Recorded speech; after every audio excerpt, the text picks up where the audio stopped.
MPL still. The idea really is to win. The goal is to win, right? But of course, for our viewers, guys, you have a new patch. It's really fun to learn. It's really fun to discover what are the changes. No need for a race. There's really no need for a race. I really don't think being first. I don't think Again, being like you first said, right? It makes you right. It doesn't make you right. Yeah, Claiming that you're first doesn't really have its merits. Yeah. Because at the same time, it's the hare and the tortoise. Yeah. Whoever goes first, may be more complacent than the others, Yeah. and Yes. the slower ones might find something else. Yes, there is a saying in Tagalog, but because I'm so good, I will translate it in English. How will you translate it? When someone who runs fast, whenever they get thorned, they will be thorned deep. Yeah, I get that. I get that. Yes, that is true. So, In Tagalog, ang tumakbo ng matulin kung matinik ay malalim. yes, right? that's true. That's true. So, You know what? but yeah, anyway, guys, have fun. Have fun. Always have fun. Always in try to anything have that, fun. That you do, especially on this patch. Do not be really confused. Just read those patch and imagine the possibilities. That's where the fun lies. If you're not that confident, don't get scared. Yes. Don't get scared. You And watch. just learn from others. Just Yes. try. Yes. They said this. Okay, try it. They said that. Yeah. Okay, try it. Right? And if it works for you and you have fun with it, it's okay, because this happens with a lot of games as well. I hear a lot of people just saying that, oh, we're scared of the new patch. It's so big. Do not be scared. This is still the ML that you love. Yes. It's just that as time progresses, the game progresses as well. Yeah. And Munton really just wanted to give you a better experience Yeah. and to have a new perspective into the game. So appreciate the change, embrace it, Yeah. and make it your own. Yeah. Have fun. Have fun. Right, so anyway, we got the Khalid, Natalia, and also the Hilda. Ban on the side of Execration. Selena would still be available, as the ban on Blu Fire would be of Ayuzong. That is a very nice ban, Kufra, and Cho. Execration would prioritize on getting that YSS. I really feel that YSS should be a priority ban Still, right now. still. I think YSS should be a priority ban right now Still. for the meta, just to be safe. And now that there And is they got Joed. now that there is an idea of a jungler just roaming around or Yeah. a support roaming around, Yeah. getting information on that support wherever she's going or Yes, he's going yes. is imperative for a lot of these teams. So Yes. I think YSS is still a hot commodity. And the reduction of the 131. Yeah. The slowing down of the 131 kind of makes YSS a bit safe. Because you don't expect 4 people to be jumping onto you. You can expect maybe a bit, 2, 1, right? Something like that. And of course, you have your guard on this. right? This is where I actually think that Forza is going to have a problem. Because sometimes when it's 1-3-1, you can see 4 people sticking together into one lane. Yeah. Right now, if you're a Forza, where do you go? Do you go to the top lane? Do you go to the bot lane? the Because side there lane. is always a siege happening Yeah, somewhere yeah, in the map. yes. So you can't be omnipresent. Yeah. You can't be there always in one lane. yeah. So if there is something happening to the top lane, then Yeah. probably someone is being proactive to the bottom lane and just pushing the waves. Yes, and that's actually one of the weakness against Farsa. You can actually try to make a play on a lane where Farsa is absent. Although Farsa has the wings by wings, I do agree with you, Butters. The potency of the vision provided by the Farsa may be reduced because Farsa is preferred back then because of the vision that she provides, especially when teams clump together, especially when they go together as a 4-man unit. Farsa provides a lot of defense for this. But on fights that are spread out and individual fights, I think that's where Farsa kind of becomes very vulnerable, especially on pick-up heroes. Think about it. Will you use wings by wings to go to one lane? Because if that happens, then that means you don't have wings by wings to get out. Back into, yeah. To get out Yeah. if you're in trouble. Yeah. So a lot of things really just popping out here. Yeah. This might be a Farsa that will just be allowed to stay into the mid.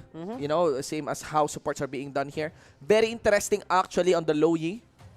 I cannot but feel that Loyi is a hero that is nice to experiment around right now for the Project Next patch. I think, especially if you want to dive a lane. Yeah. Everyone was thinking about a rival.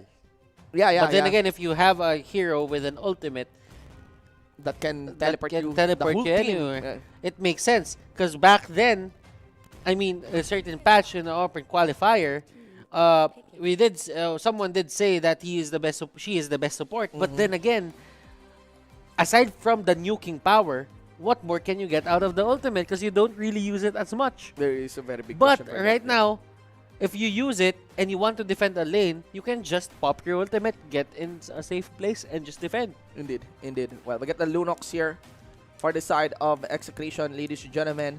So, it's a possible side lane, honestly. It's a Lunox. Oh! Oh! It's back, ladies and gentlemen! It's time for the main event. We are back onto Etomax. Leomore. It's probably Etomax. It's probably sa Gitno. As It's far possible. as I have to say, sa Gitno's name was May before. Ah, And okay. May is one of the best Leomore.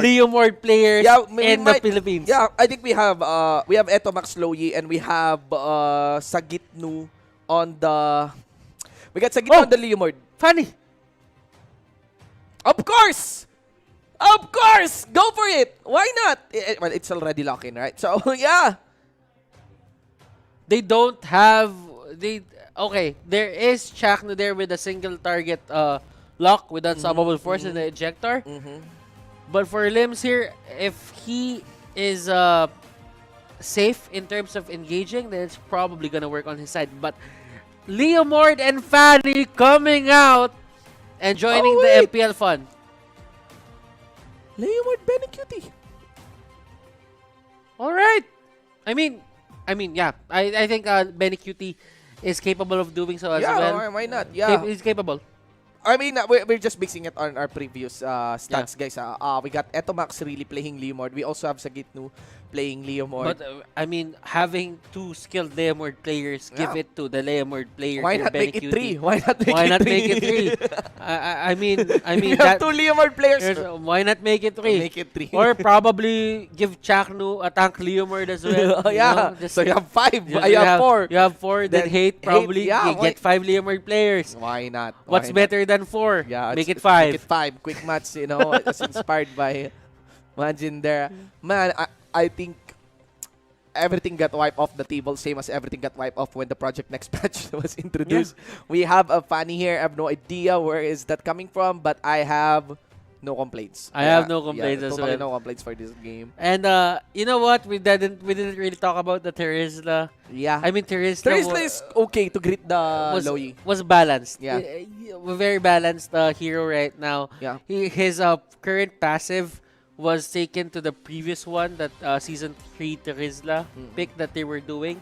It was reverted back to that certain spot where he was deemed to be one of the most OP heroes and tankiest heroes in the game. But the thing is, his damage output in terms of minions is decreased to only 75%. Yeah.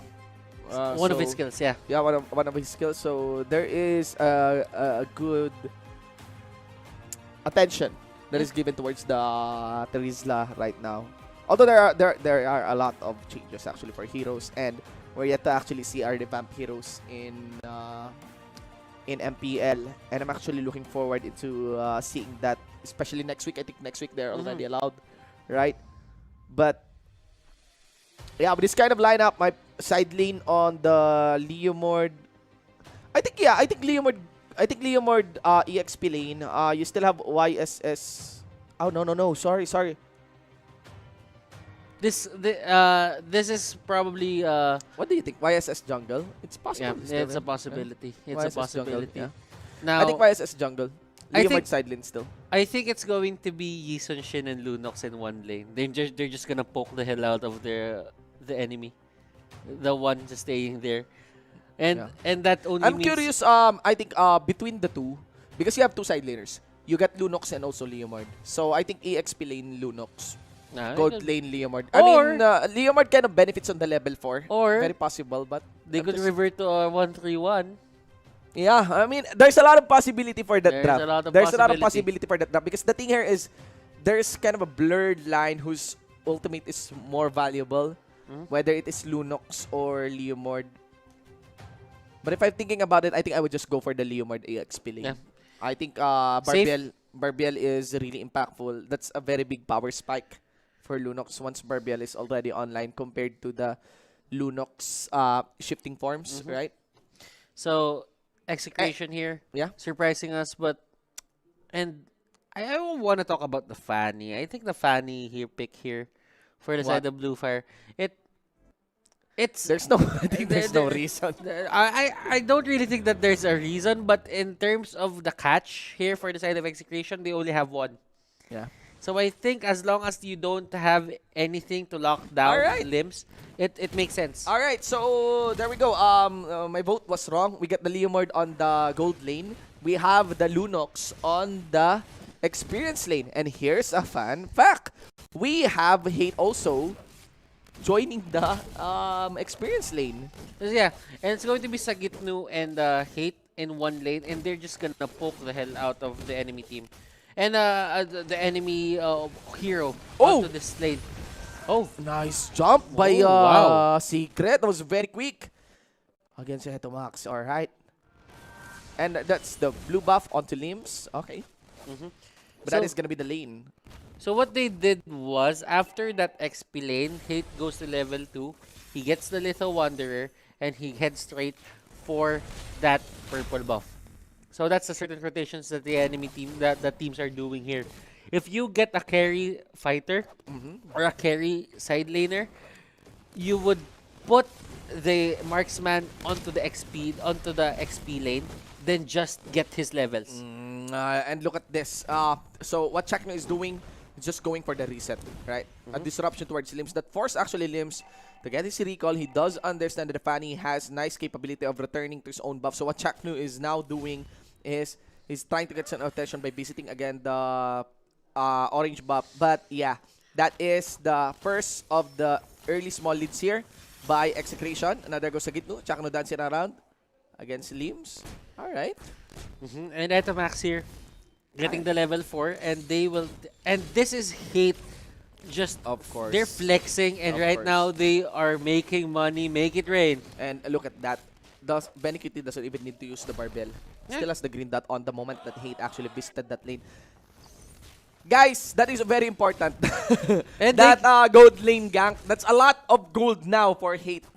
That's where the biggest lead will happen. And look at the gold. It's 1k up here for the side of Execration. It's 1-1.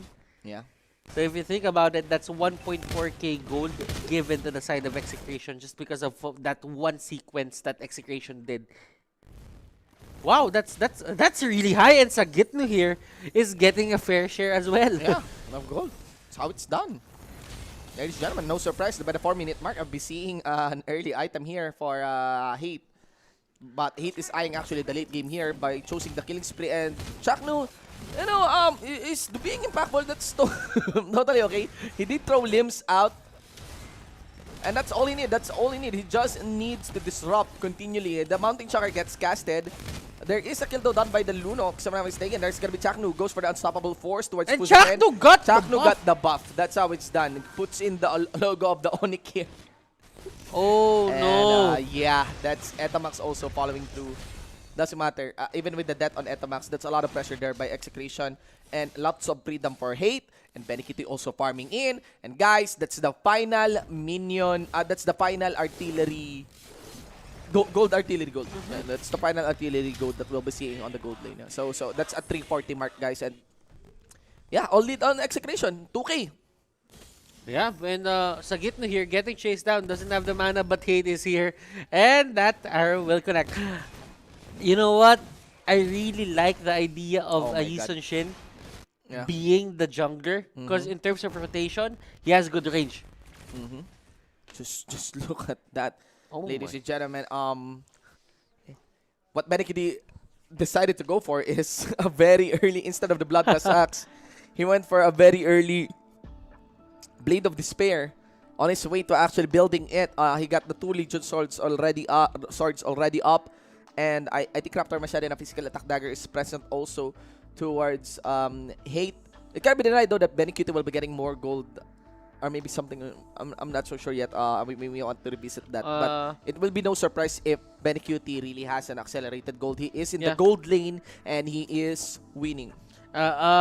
It makes no sense if Benecutie on the Leomord goes for the Bloodlust axe, because the thing is, if you think about it, the other team is banking on sustain. So if you're gonna out-sustain a Thams, if you're gonna out-sustain a Uranus, it won't make sense because technically they are better sustain heroes than you. Yeah. So if you're compared to the item sustain, if you're gonna bandage it with a Bloodlust axe and think that it's gonna make sense for you, then it's not really. It's not really going to favor your side.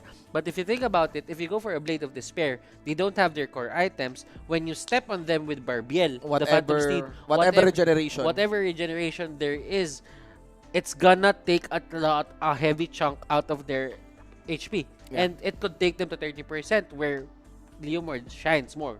Yeah. And my man, it's a bit slow and a bit less obvious compared to our game number 1, but Execration has another unique composition that made it work here for our game number 2 against Blu Fire. Even with this technical pause, guys, I think it's kind of set already for them. We have returned, guys. And look at this, 2 rockets.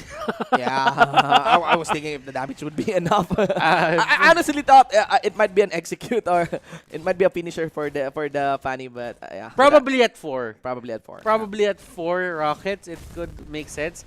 But here is where invades matter, to be honest. And there's retribution, so there's really no chance of Chu denying that.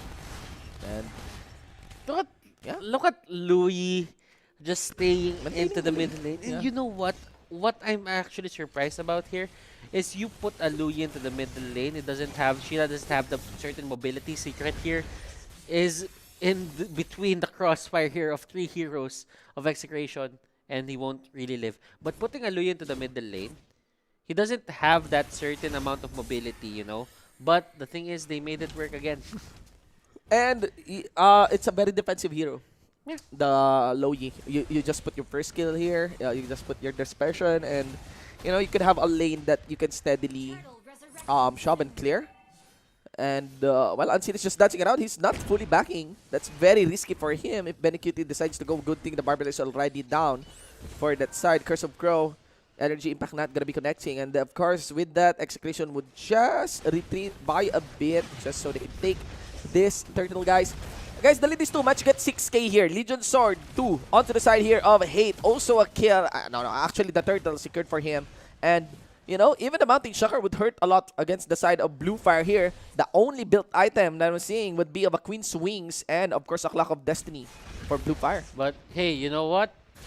Execration here, they are making things work onto their side. And I saw that there is an enchanted talisman for Louis here. Mana regeneration is going to be on point, but look at this. Yeah. And there is the ult from Puzaken. Oh my God! it just stopped them on their tracks. There's the ult on the ground by Puzaken. It's a bit late, actually. I'm not sure what happened there, but it is what it is. Killing spree. You know what? It's counterintuitive to actually use wings by wings to get into an area here for Unseen. Because the thing is, once they see Unseen in another lane, the other lanes go, and the side lanes that there is an access of the Farsa in terms of feathered airstrike is just gonna back off. Yeah. So it's not really working right now. The fights aren't really focused into one lane as our previous meta does, but now we can see that there is going to be a bit of a dilemma in terms of just picking that Farsa. Yeah, and we are now here onto the last turret outside the base here of Blu Fire. Teleport. Actually, diversion coming in from the Loyi. Followed up with that Mounting Shocker. Not gonna be bought here by the Blu Fire. And I think this is gonna be very difficult. All you need is to just have Chakno go in. This is a bit slower compared to the Kufra. Totally understandable. You're using the Jawhead, but Jawhead has higher pressure. If you think about it, Limbs is only at level 6, and that's because Chakno isn't giving him anything free. Yeah. It takes a Fanny to use all of his energy on Chaknu just to get something. So that means he's forced to always go out. Man, 9K on the gold lead here for the side of Execration. Even Hate here can easily solo a turtle without having to worry for anything.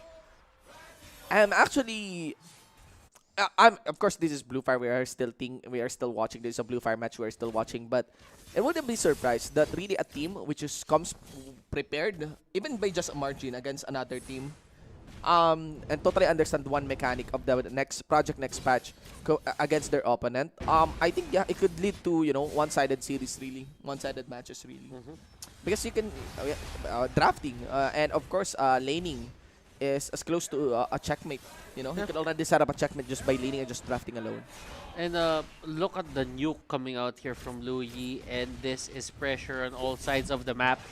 Blue Fire, they are defending. They're trying to fight this, but look at Limbs with a few slashes and a few hits of an arrow. He's forced to go back. Yeah.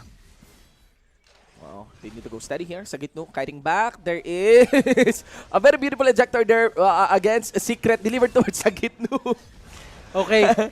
Alright, there is one killed. But of course, BeLegendary will be cleaning up. Demon Hunter Sword already available here for Hate, and they will follow through. The next one would be of Puzakin. Pushback done in by BeLegendary. They're gonna be Cho, and under the feathered airstrike, Etamax will fall down. There goes Limbs. And Limbs will walk away.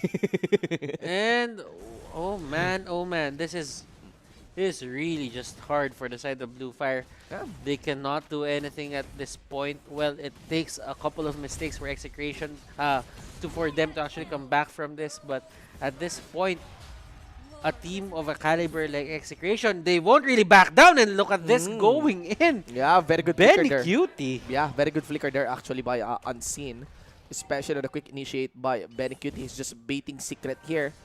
Maybe just establish pressure there, but at least we get a 10-minute mark. And I can feel a nice stall there by Blue Fire. Unseen is doing quite a good job in clearing the waves, defending properly, using the Farsa, just using the safe distance that the feathered airstrike provides for Farsa. You know what?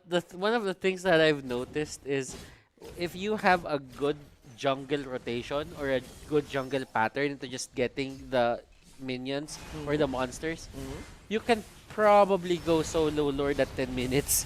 It is possible. I would agree. Yeah. And A solo lord, yeah. a solo lord isn't that far-fetched at this point because you know what? It's MLBB. Yeah, and I'm telling you, Butters, we have a lot of gold in the early game. We have a lot of resources in the early game, and lots of resources in the early game could actually provide a lot of scaling for scaling heroes. And interestingly, Hate didn't focus under the turret here. Still, no inhibitor turret will be knocked down against Blue Fire. And look at Chaknu here. Wherever Limbs is, I am there as well. Yeah. He's not letting Limbs go out. It's like a master. It's like a dog on a leash. He's not letting it go. Yeah, especially, and the interesting part here is it's the dog that is actually catching the... It's the Fanny that looks like a dog here on the leash, but let us see.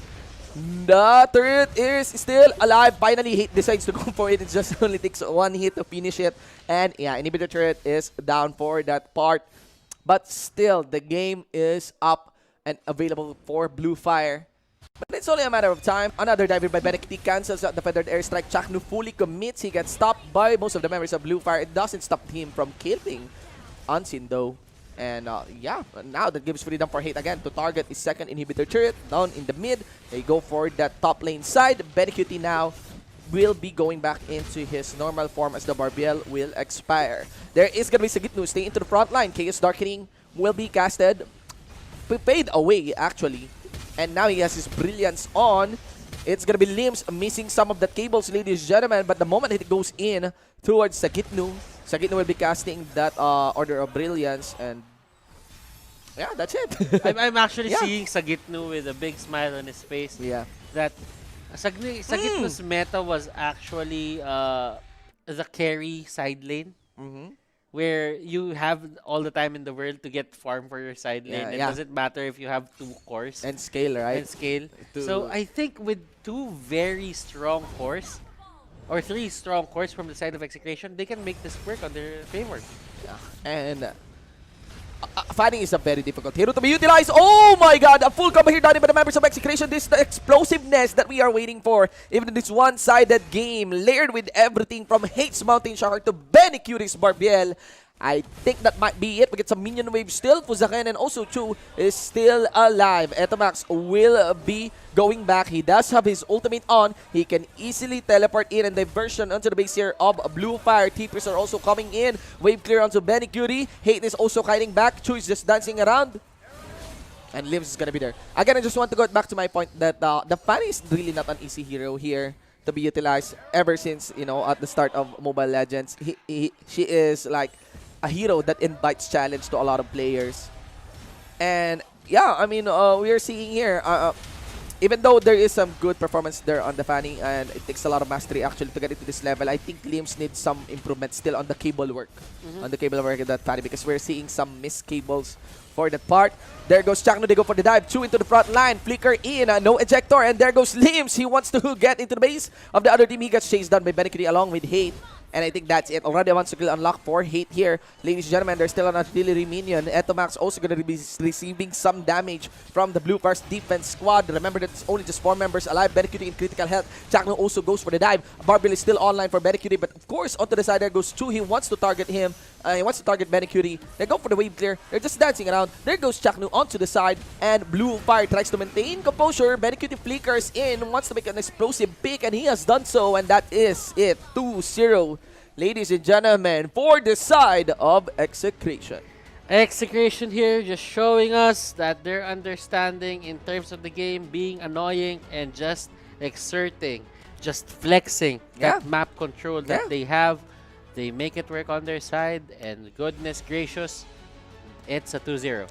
I'm just happy that we see, even if we see 2 zeros here, even if this is totally within expectations against Blue Fire. I'm just happy that we see something different. We see something unique.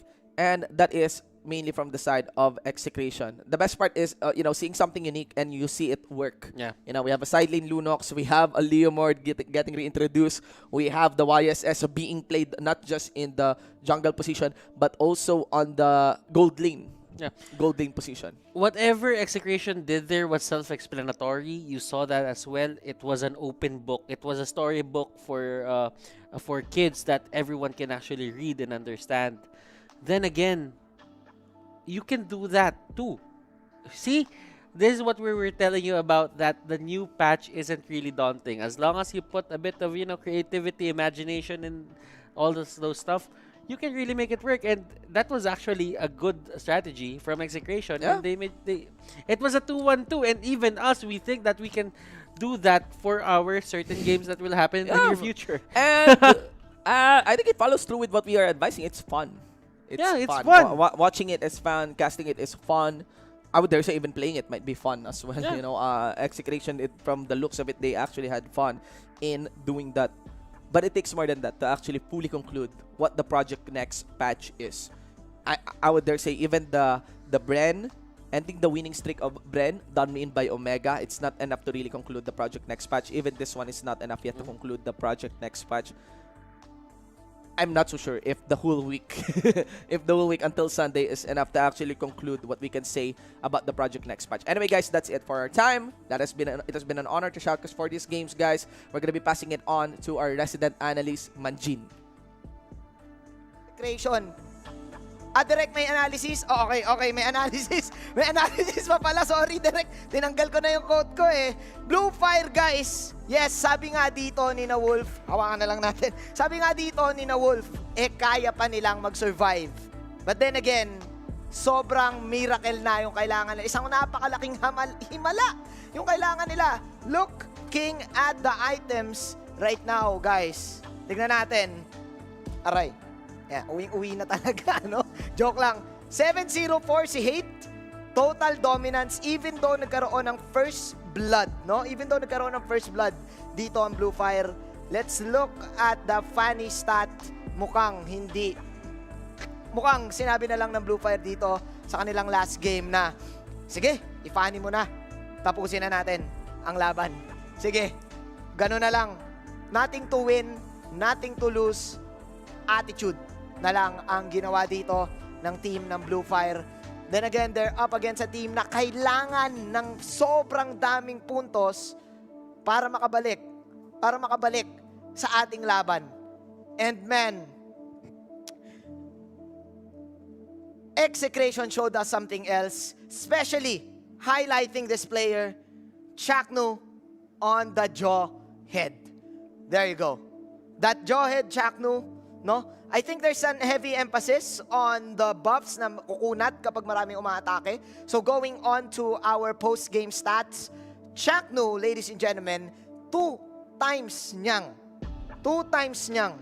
tinanggalan ng buffs si Lims dito. Umabot na sa point na boom, boom, boom, boom, boom, boom, boom, pow.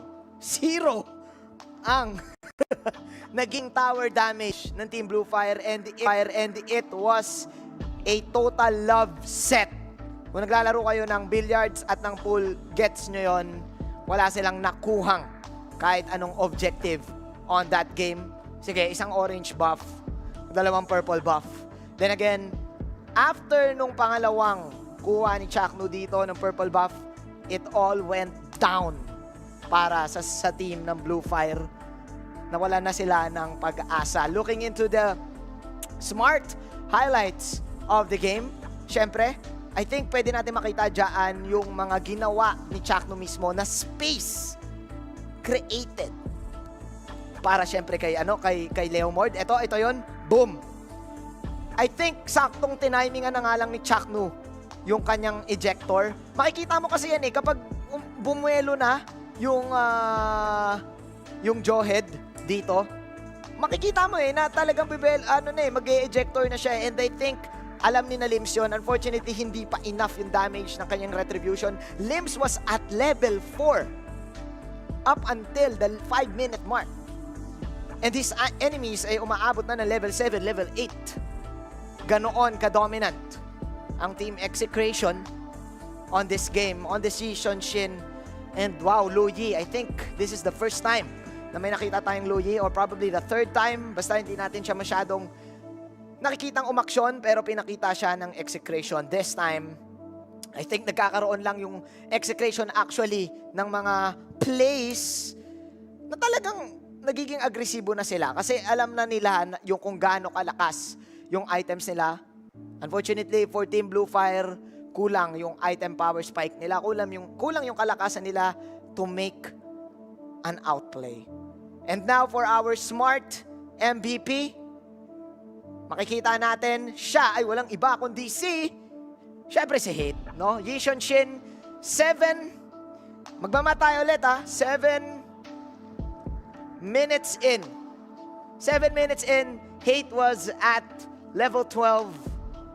And then, Lims ay level 6.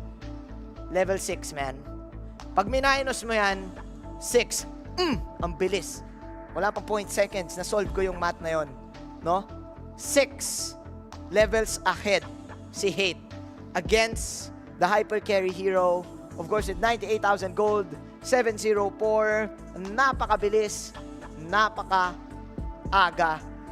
I really think na, si Chaknu, I think, ang pwedeng MVP on that game. Pero syempre, with a given record and with the KDAs, it's still Hate. So Hate just proving himself to still be one of the great carries of the tournament na aabangan nating lahat. Syempre, ang interesting kasi dito, Execration now aangat ng 3 points, no? On Group A, so ang naglalaban sa points right now is Omega, Exe, and Bren, no? I think NXP, kailangan pa nila ng 2 games para makapasok doon. Wow. By the way, hindi pa pala tuloy ang uwi dahil meron pa tayong interview portion. Atin ang kausapin ang walang iba, the captain of Execration, Ito Max, man. Congratulations sa 2-0. Una sa lahat. Hello, man. Thank you, Sir Manjin. Yon, man. Interesting na ikaw na ang naging team captain ngayon ng Execration. Kahapon, actually, hello, Chaknu. Yan. Kahapon nagkaroon ng kahapon, hindi pala kahapon, nung nakarang araw nagkaroon ng big patch yung MPL bilang captain dito ng Execration. Paano nyo na-formulate yung strategy nyo for today? Anong na-experience nyo dito sa bagong patch? Actually, nung paglabas nung bagong patch, naglaro lang kami na naglaro. Naglaro para malaman kung ano ba yung mga pwedeng adjustment na gawin namin. So, hindi lang din naman ako, bilang captain, hindi lang din ako nag-isip nun. Siyempre, tulungan naman kami lahat dito. Lalo na May smoke effects, Ay, May smoke kala effects. Sapno, yan. Ayun. Kumbaga, tulungan kami lahat dito kahit yung mga hindi nyo nakikita sa camera, syempre tumutulong din sila. So sa lahat. total team effort, no? Nag-brainstorm kayo para doon sa buong meta na ginawa ninyo. Anong idea na actually paano nyo na nalaman na na tong mid-mage tapos dalawa yung baba Parang sino yung nagsabi nun? Paano nyo na formulate yun?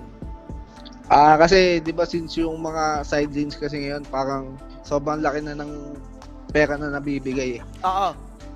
Yun kasi yung sobrang ganda na ng kumbaga every role may kayang magkapera. So hindi na katulad dati na may panel strat na kanya kukunin nila. Pero yung mga side lanes kasi ngayon sobrang laki na ng pera. So kahit magstay lang sila sa sa lane nila is marami silang makukuha ang gold. Yun. Talagang utilizing the laning phase para kay Kuya Etomax. Men, again, congratulations. Congratulations.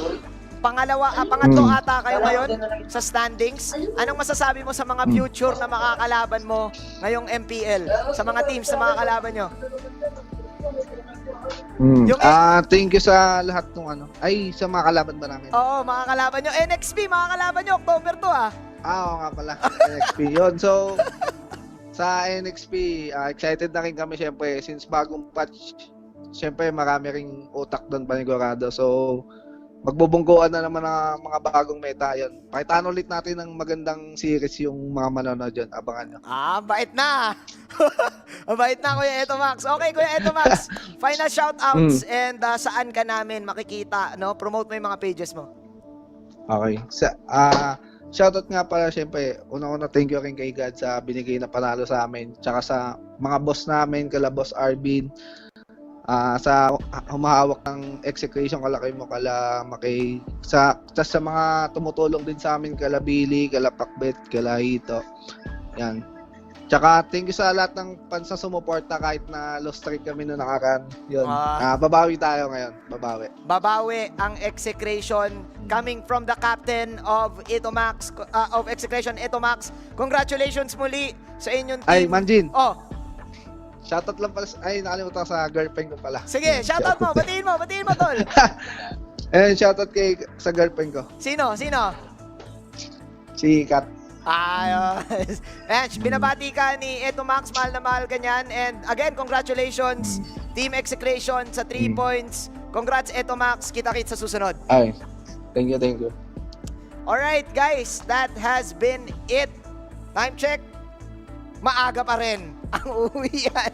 Ayan, 9:53 sa aking Realme Watch. Wow. Ayan, syempre, ating tignan ang current standings ng ating tournament para syempre sa updated standings ng ating tournament. Umangat ang Execration, of course, now having 14 points, tied with Blacklist International. Meanwhile, you have Omega right now na pangalawa pa din, no? Even though they won earlier, same ang naging standings natin for today. Still, ang kailangan nating tignan dito, I think, is Group B. Kasi kung Group A, I think sobrang clear na kung sino yung apat, no? Parang 80% na kung naniniwala na yung apat na yan. Make that 95% pala. Yung apat na upper teams ang papasok sa playoffs. And Group B, malayo-layo pa ang kanilang lalakbayin. BSB, Signal, Ultra, and Onyx PH naglalaban doon sa 4th slot. So with this guys, I hope na sana nag-enjoy kayo for today, and I really hope na manood din kayo bukas. Kasi nga, para sa ating mga schedule for tomorrow, nandyan ay ang Omega versus Signal Ultra. Interesting match, no? Para sa fourth slot. Blacklist versus Aura. Interesting match din. Aura nangunguna dito, but kung manalo ang Blacklist, pwede silang umangat ng 1 puntos. Siyempre, nandiyan na rin ang Onyx versus BSB. Much needed win for BSB and much needed win din para sa Onyx PH. Magkita-kita tayo, guys, 6 PM. Nandyan din yan, 'di ba? So, by the way, bago ako magbabay ulit, nandito